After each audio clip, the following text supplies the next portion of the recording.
ಸ್ನೇಹಿತರೆ, ಇಲ್ಲಿ ನೀವು ನೋಡ್ತಾ ಇರ್ಬೋದು, ಇದು ಶ್ರವಣಬೆಳಗೊಳದಲ್ಲಿ ಜೈನರ ಒಂದು ಬಾಹುಬಲಿ ವಿಗ್ರಹ ಏನಿದೆ. ಶ್ರವಣಬೆಳಗೊಳ ಜೈನರ ಒಂದು ಪರಂಪರೆ ಇದೆಯಲ್ಲ, ಅಲ್ಲಿರ್ತಕ್ಕಂಥ ಇದು ಧರ್ಮಚಕ್ರ. ಇದಕ್ಕೆ ಚಕ್ರರತ್ನ ಅಂತಲೂ ಕರೀತಾರೆ. ಹಿಂದೆ ಋಷಭನಾಥ ಅಂದರೆ ಇವರು ಜೈನ ಧರ್ಮವನ್ನು ಉಪದೇಶ ಮಾಡಿದಂಥ ಮೊದಲನೆಯವರು.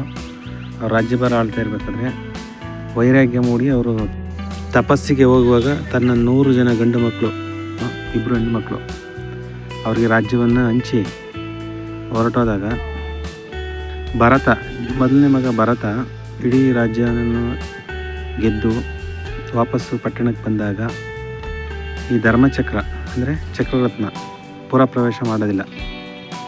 ಆಗ ಯಾಕೆ ಈ ಥರ ಆಗ್ತಲ್ಲ ಅಂದ್ಬಿಟ್ಟು ಪುರೋಹಿತರನ್ನು ಕೇಳಿದಾಗ ಅವ್ರು ಹೇಳ್ತಾರಂತೆ, ನೀವು ನಿಮ್ಮ ತಮ್ಮಂದಿರನ್ನ ಜಯಿಸಿಲ್ಲ, ಅದಕ್ಕೆ ಇದು ಪುರ ಪ್ರವೇಶ ಮಾಡ್ತಿಲ್ಲ ಅಂತ ಹೇಳ್ತಾರಂತೆ.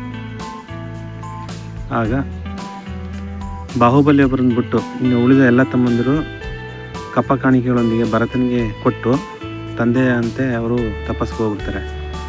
ಭರತ ಬಾಹುಬಲಿ ಹೇಳ್ತಾರೆ, ನಾನು ಬೇಕಾದರೆ ಯುದ್ಧ ಮಾಡೋದಕ್ಕೆ ಸಿದ್ಧನಾಗಿದ್ದೀನಿ, ತಂದೆ ಬಿಟ್ಟು ಬೇರೆಯವರಿಂದ ನಾನು ತಲೆಬಾಗಲ್ಲ ಅಂತ ಹೇಳ್ತಾನೆ. ಅದರಂತೆ ಭರತ ಮತ್ತು ಬಾಹುಬಲಿ ನಡುವೆ ಯುದ್ಧ ನಡೆಯುತ್ತೆ.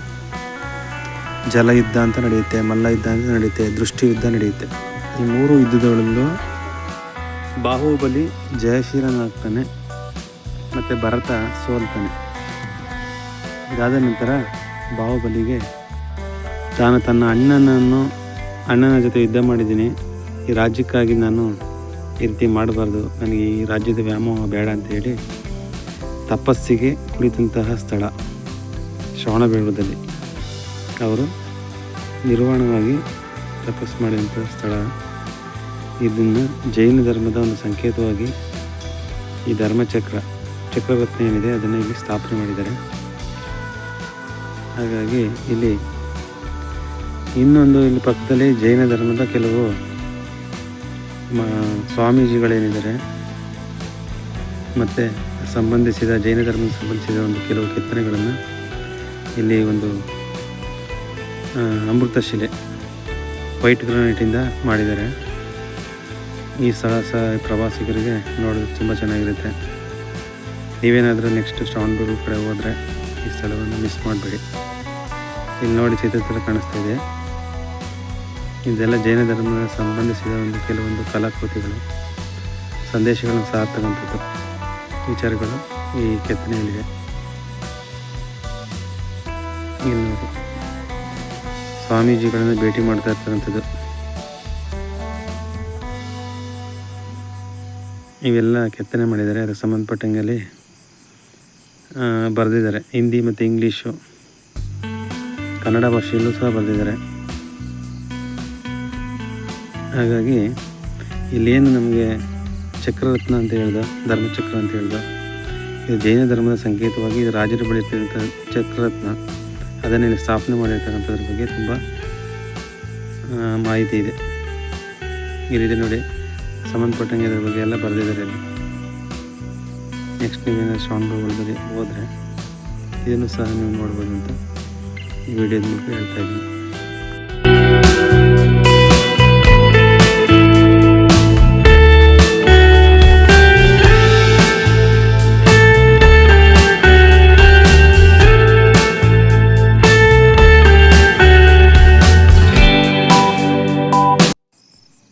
ಬಾಹುಬಲಿ ವಿಗ್ರಹ ಇರುವಂತಹ ಚಂದ್ರಗಿರಿ ಬೆಟ್ಟ ಮತ್ತು ಭರತನ ನೆಲೆಸಿರ್ತಕ್ಕಂತಹ ಇಂದ್ರಗಿರಿ ಬೆಟ್ಟ, ಈ 2 ಬೆಟ್ಟಗಳಲ್ಲಿ ಬಾಹುಬಲಿ ಮತ್ತು ಭರತನ ವಿಗ್ರಹಗಳಿವೆ.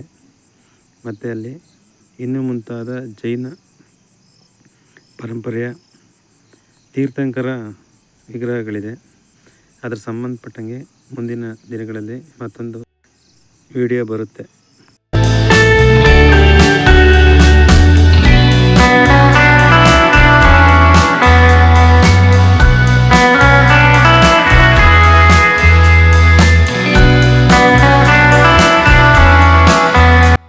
ಇಲ್ಲಿಗೆ ಹೆಚ್ಚಾಗಿ ಜೈನರು ಬರ್ತಾರೆ.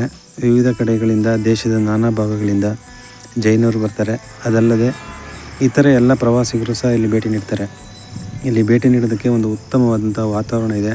ಉತ್ತಮವಾದ ಒಂದು ಪ್ರಕೃತಿ ಸೌಂದರ್ಯ ಇದೆ. ಹಾಗಾಗಿ ಮತ್ತೆ ನೀವು ಯಾವಾಗಲಾದ್ರು ಬಂದರೆ ಶ್ರವಣಬೆಳಗೊಳದಲ್ಲಿ ಒಂದು ಉತ್ತಮ ಪ್ರವಾಸಿ ಸ್ಥಳ ಅಂತ ಹೇಳ್ಬೋದು. ಸ್ನೇಹಿತರೆ, ಇದಾಗಿತ್ತು ಇವತ್ತಿನ ವಿಷಯ. ಮುಂದಿನ ವಿಡಿಯೋದಲ್ಲಿ ಭೇಟಿಯಾಗೋಣ.